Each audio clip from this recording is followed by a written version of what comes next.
Well, speaking of renaming, everything's getting renamed, right? So it's always who's in power. And that goes back to 1872, and that goes back to even prior to that. So there was a lot of hoopla about this is perfect.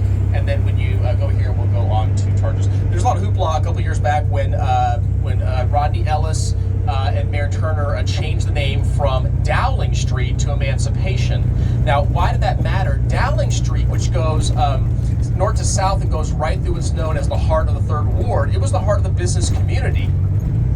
And, sometimes communities are created along streets and they have nothing to do with the name, meaning the street was just there and the businesses were around that. But in this particular case, I had to remind people, they kind of got all up in arms about how dare we change the name Dowling to Emancipation. That doesn't make any sense. But if you know the history, it's interesting. So Dowling, Richard Dick Dowling, was a Confederate soldier who was also an active Houstonian. He owned a couple of bars and saloons here in Houston. As a young man, he was victorious in a battle known as the Battle of Sabine Pass.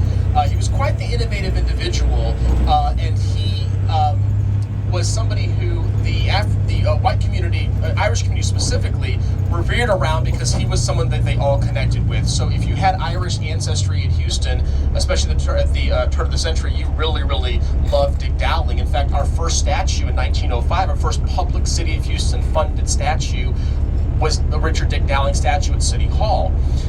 Take it right here, yeah, definitely right here. Which we're going to take you to Market Square in a second as well.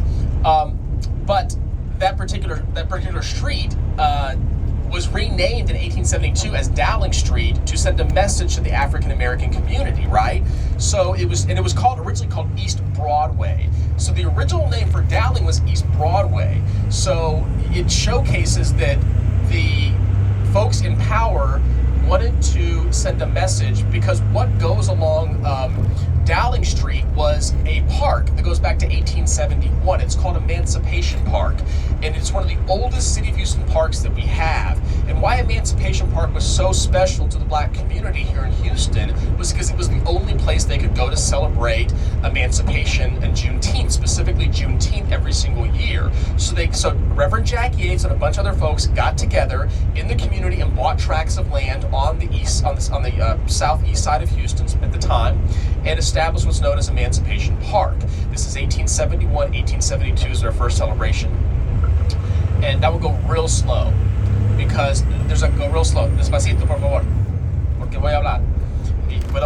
Okay, this is lovingly known as a graffiti park on your right-hand side, and this particular building doesn't have any of its Asian architecture on it, sadly. I think you've got a guest speaker coming a little later on to talk about Houston's Asian Evening. I'll give you, because we're here in the east part of downtown, I think it's worth mentioning some of the historic Asian communities that evolved in this area.